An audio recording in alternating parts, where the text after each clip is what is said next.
ಅಥ ಶ್ರೀ ಶ್ರೀನಿವಾಸಸ್ತೋತ್ರಂ. ಹರಿ ಓಂ. ಶ್ರೀ ಗುರುಭ್ಯೋ ನಮಃ. ಪರಮಗುರುಭ್ಯೋ ನಮಃ. ಶ್ರೀಮದಾನಂದತೀರ್ಥಭಗವತ್ಪಾದಾಚಾರ್ಯೇಭ್ಯೋ ನಮಃ. ಶ್ರೀ ವೇದವ್ಯಾಸಾಯ ನಮಃ. ಹರಿ ಓಂ. ಪ್ರಾತಸ್ಮರಾಮಿ ರಮಯಾ ಸಹ ವೆಂಕಟೇಶಂ ಮಂದಸ್ಮಿತಂ ಮುಖಸರೋರುಹಕಾಂತಿರಮ್ಯಂ ಮಾಣಿಕ್ಯಕಾಂತಿವಿಲಸನ್ಮುಕುಟೋರ್ಧ್ವಪುಂಡ್ರಂ ಪದ್ಮಾಕ್ಷಲಕ್ಷಮಣಿಕುಂಡಲಮಂಡಿತಾಂಗಂ ಪ್ರಾತರ್ಭಜಾಮಿ ಕರರಮ್ಯಸುಶಂಖಚಕ್ರಂ ಭಕ್ತಾಭಯಪ್ರದಕಟಿಸ್ಥಲದತ್ತಪಾಣಿಂ ಶ್ರೀವತ್ಸಕೌಸ್ತುಭಲಸನ್ಮಣಿಕಾಂಚನಾಢ್ಯಂ ಪೀತಾಂಬರಂ ಮದನಕೋಟಿಸುಮೋಹನಾಂಗಂ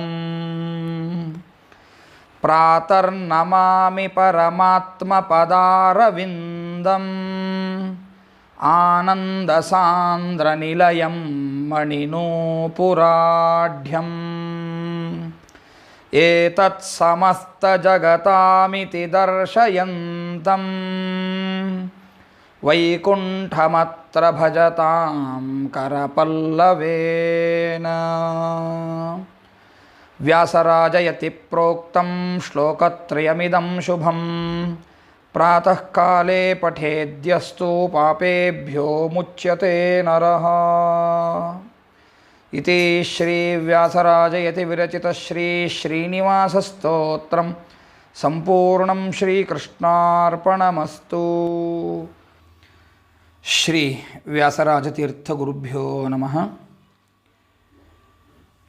ನಮ್ಮೆಲ್ಲ ಪಾಪಗಳನ್ನು ಕಳೆದುಕೊಂಡು ಪುಣ್ಯ ಸಂಪಾದಿಸಲು ನಮ್ಮಲ್ಲಿರುವ ನಿಷೇಧಾತ್ಮಕ ಭಾವನೆಗಳನ್ನೆಲ್ಲ ತೆಗೆದುಹಾಕಿ ನಮ್ಮೊಳಗೆ ಸಕಾರಾತ್ಮಕವಾಗಿರತಕ್ಕಂತಹ ಭಾವನೆಗಳನ್ನು ತುಂಬಿಕೊಳ್ಳಲು ಆದಿದೈವಿಕ ಆದಿಭೌತಿಕ ಆಧ್ಯಾತ್ಮಿಕಗಳೆಂಬ ಮೂರು ತಾಪಗಳನ್ನು ಕಳೆದುಕೊಳ್ಳಲು ಈ ಮೂರು ಶ್ಲೋಕಗಳನ್ನು ಪ್ರತಿಯೊಬ್ಬ ಮಾನವ ಬೆಳಿಗ್ಗೆ ಎದ್ದ ಕೂಡಲೇ ಪಠಿಸಬೇಕು ಅಂತಾರೆ ಶ್ರೀಮದ್ ವ್ಯಾಸರಾಜ ಗುರು ಸಾರ್ವಭೌಮರು.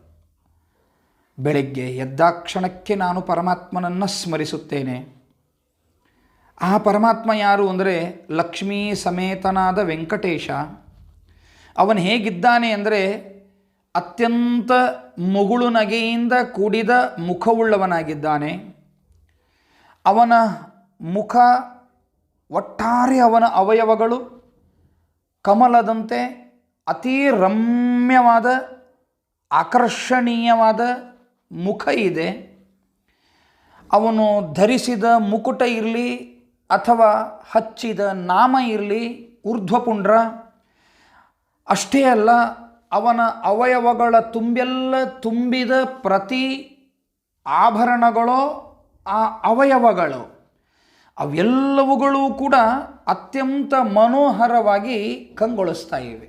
ಕಣ್ಮುಂದೆ ಒಮ್ಮೆ ತಿರುಪತಿಯ ಶ್ರೀನಿವಾಸನನ್ನು ತಕ್ಕೊಂಡು ಬಂದರೆ ಅವನ ಆಭರಣಗಳಾಗಲಿ ಅವನ ಅವಯವಗಳಾಗಲಿ ಅದನ್ನು ಸ್ಮರಣೆಗೆ ತಂದುಕೊಂಡ್ರೆ ಸಾಕು, ಎಷ್ಟು ನಮಗೆ ಮನಸ್ಸಿನೊಳಗೆ ಸಕಾರಾತ್ಮಕವಾಗಿರತಕ್ಕಂತಹ ಭಾವನೆಗಳು ಮೂಡುತ್ತವೆ ನೋಡಿ. ಇಂತಹ ಪರಮಾತ್ಮನನ್ನು ಬೆಳಿಗ್ಗೆ ಎದ್ದಾಕ್ಷಣಕ್ಕೆ ನಾನು ಸ್ಮರಣೆ ಮಾಡುತ್ತೇನೆ, ಭಜನೆ ಮಾಡುತ್ತೇನೆ, ನಮಸ್ಕಾರ ಮಾಡುತ್ತೇನೆ. ಕೈಯಲ್ಲಿ ಒಳ್ಳೆ ಶಂಖಚಕ್ರಗಳನ್ನು ಧರಿಸಿದ್ದಾನೆ. ಭಕ್ತರಿಗೆ ಅಭಯವನ್ನು ಕೊಡಲಿಕ್ಕಾಗಿ ಅಂತೆ ಅಭಯ ಹಸ್ತವನ್ನು ಇಟ್ಟುಕೊಂಡಿದ್ದಾನೆ. ನನ್ನನ್ನೇ ಆಶ್ರಯಿಸಿ ಅಂತ ಭಗವಂತ ತಾನು ತೋರಿಸ್ತಾ ಇದ್ದಾನೆ. ಕೊರಳಲ್ಲಿ ಶ್ರೀವತ್ಸ ಕೌಸ್ತುಭ ಮಣಿಗಳನ್ನು ಧಾರಣೆ ಮಾಡಿದ್ದಾನೆ. ಇನ್ನೂ ಕೆಳಗಿಳಿದರೆ ಭಗವಂತ ಪೀತಾಂಬರಧಾರಿಯಾಗಿದ್ದಾನೆ. ಈ ಒಟ್ಟಾರೆ ಈ ಸೌಂದರ್ಯವನ್ನು ನೋಡಿದರೆ ಒಬ್ಬ ಮನ್ಮಥನಲ್ಲ, 100 ಮನ್ಮಥರಲ್ಲ, 1000 ಮನ್ಮಥರಲ್ಲ, ಕೋಟಿ ಕೋಟಿ ಮನ್ಮಥರಂತಹ ಅವಯವವುಳ್ಳವನಾಗಿದ್ದಾನೆ ಪರಮಾತ್ಮ. ಇಂತಹ ಪರಮಾತ್ಮನನ್ನು ಪ್ರಾತಃ ಕಾಲದಲ್ಲಿ ನಾನು ಭಜನೆ ಮಾಡ್ತೇನೆ, ಸ್ಮರಣೆ ಮಾಡ್ತೇನೆ, ನಮಸ್ಕಾರ ಮಾಡ್ತೇನೆ. ಅವನ ಪಾದಾರವಿಂದಗಳು ಅವು ಆನಂದದ ನಿಲಯ. ಇಡೀ ಜಗತ್ತು ಅವನ ಪಾದವನ್ನು ಆಶ್ರಯಿಸಿಕೊಂಡಿವೆ. ಇಂತಹ ಪರಮಾತ್ಮನನ್ನು ನಾನು ಪ್ರಾತಃ ಕಾಲದಲ್ಲಿ ನಮಸ್ಕರಿಸ್ತೇನೆ, ಭಜನೆ ಮಾಡ್ತೇನೆ, ಸ್ಮರಣೆ ಮಾಡ್ತೇನೆ. ವ್ಯಾಸರಾಜ ಯತಿ ಪ್ರೋಕ್ತಂ ಶ್ಲೋಕತ್ರಯಮಿದಂ ಶುಭಂ. ವ್ಯಾಸರಾಜರು ಬರೆದಿರತಕ್ಕಂತಹ 3 ವಿಧದ 3 ಶ್ಲೋಕಗಳಿಂದ ಕೂಡಿದ ಶುಭವಾದ ಈ ಸ್ತೋತ್ರವನ್ನು ಯಾರು ಪ್ರಾತಃ ಕಾಲದಲ್ಲಿ ಎದ್ದು ಪಠಿಸ್ತಾರೋ ಅವರು ಎಲ್ಲ ಪಾಪಗಳಿಂದಲೂ ಕೂಡ ಬಿಡುಗಡೆಯನ್ನು ಹೊಂದುತ್ತಾರೆ ಎನ್ನುವಂತಹ ಭಾವನೆಯನ್ನು ತನ್ಮಯರಾಗಿ ವ್ಯಾಸರಾಜರು ಕೊಟ್ಟಿದ್ದಾರೆ.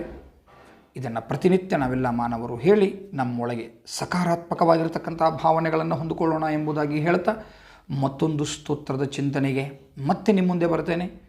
ಅಪ್ಪಣೆ ಕೊಡಿ. ವಂದನೆಗಳು.